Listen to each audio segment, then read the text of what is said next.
Cinema అంటే నేను cinema గురించి ఎక్కువ చెప్పలేక ఎక్కువ మాట్లాడలేను కానీ బట్ నాకు నిజంగా సినిమా మీద అపారమైన గౌరవం, సినిమా మీద అపారమైన ఆసక్తి, నాకు ప్రాణవాయువు అది.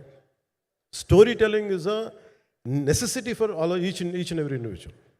సో సినిమా అది మనకు కల్పిస్తుంది, సినిమా మనకి అలాంటి. కానీ ఈ సినిమా ప్రత్యేకించి చాలా ఛాలెంజింగ్ సర్కమ్స్టాన్సెస్లో, చాలా ఒడిదుడుకుల్లో, యాడ్వర్స్ కండిషన్స్లో కూడా మనస్ఫూర్తిగా దీన్ని ముందుకు తీసుకెళ్ళి, ఆర్థిక ఇబ్బందులు ఎన్ని వచ్చినా కానీ, అంటే నాకు పొలిటికల్గా పేరు ఉండొచ్చు, దేశవ్యాప్తంగా నేను తెలిసి ఉండొచ్చేమో, కానీ సినిమా పరంగా వచ్చేటప్పుడు నేను చాలా హీరోస్తో కంపేర్ చేస్తే వాళ్ళందరికంటే చాలా తక్కువ నేను. సో దానికి ఉండే ఇబ్బందులు దానికి ఉంటాయి. మిగతా వాళ్ళకి బిజినెస్ అయినందుకు నాకు బిజినెస్ అవ్వదు, వాళ్ళకి వచ్చినందుకు నాకు రాకపోవచ్చు.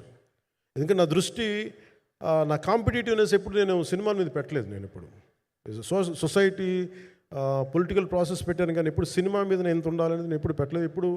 నేను ఎప్పుడు చాలాసార్లు మన నాగేంద్ర కానీ మిగతా మన సూపర్ హిట్ మన కీర్తిశేషులు బిఆర్ రాజు గారు చనిపోయారు, ఆయనకి ఇంటర్వ్యూస్లో కూడా ఉంటుంది. ఈ చిత్ర పరిశ్రమ చాలామంది హీరోస్ ఉంటారు, వాళ్ళలో నేను వన్ ఆఫ్ ది హీరో అంతే. నాది ఒక సంవత్సరంలో ఒక ఫ్రైడే, ఒక థర్స్డే రిలీజ్ అవుద్ది అంతే, అంతకుమించి తప్ప ఇది అందరి పరిశ్రమ, అందరూ రావాలి అలాంటిది నేను కోరుకునేవాడిని నేను. సో దాంట్లో భాగంగా రత్నం గారు లాంటి నిర్మాత బతికుండాలి, రత్నం గారి నిర్మాతకి ఇబ్బందులు కలగకూడదని చెప్పి లాస్ట్ మినిట్లో ఇంక చూసిన తర్వాత I stepped in to it. నేను భుజాల మీదకి తీసుకున్నాను ఇది. క్లైమాక్స్ని ఎలా భుజాల మీదకి అంటే, ఎందుకంటే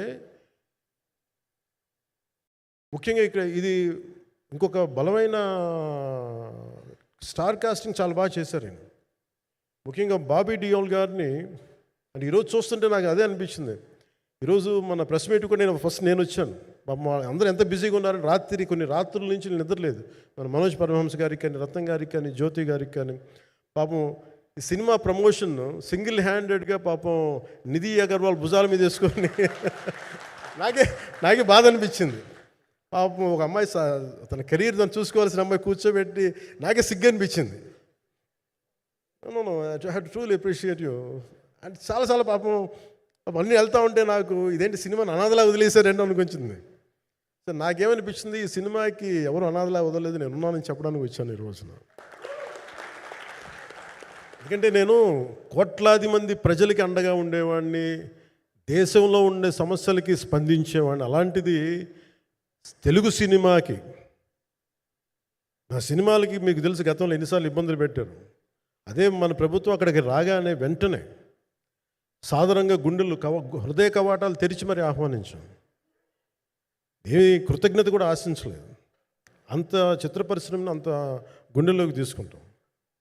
అలాగే దీనికి సంబంధించి అలాంటిది నా సినిమాని నేను ఎందుకు వదిలేస్తాను?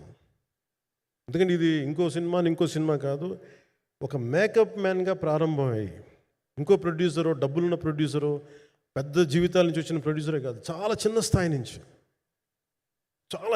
ఒక మేకప్ మ్యాన్ స్థాయి నుంచి బాయ్గా స్టార్ట్, అంటే చిన్నపాటి అసిస్టెంట్గా స్టార్ట్ అయ్యి చాలామంది మన సీనియర్ దర్శకులందరి దగ్గర పనిచేసి అంచెలంచెలుగా ఎదిగి నిర్మాత అయ్యి, దర్శకుడయ్యి, స్క్రీన్ ప్లే రైటర్ అయ్యి, మీరు ఏమన్నానంటే ఆయన మౌనంగా ఉంటారు. ఎవరు ఎన్ని ఇబ్బందులు పెట్టినా మౌనంగా ఉంటారు. ఆయన మౌనం ఒకసారి నాకు విపరీత అసహనానికి గురి చేసేస్తుంది.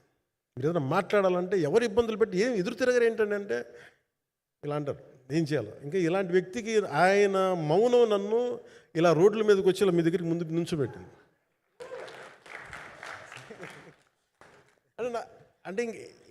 అంటే ఆయన ఏంటంటే చెప్తారు, ఆయన మౌనం అంటే రమణ మహర్షి నుంచి బాగా నేర్చుకున్నట్టున్నారు. మౌనం అన్నిటికీ సమాధానం. సో నాకు మనస్ఫూర్తిగా ఈ స్టార్ కాస్టింగ్ ఒకటి, అంటే ఆ చిత్ర పరిశ్రమ మీద ఎందుకు ఇంత గౌరవం అంటే, మనందరం కులాల మీద, మతాల మీద, ప్రాంతాల మీద, భాషల మీద కొట్టుకుంటూ ఉంటాం.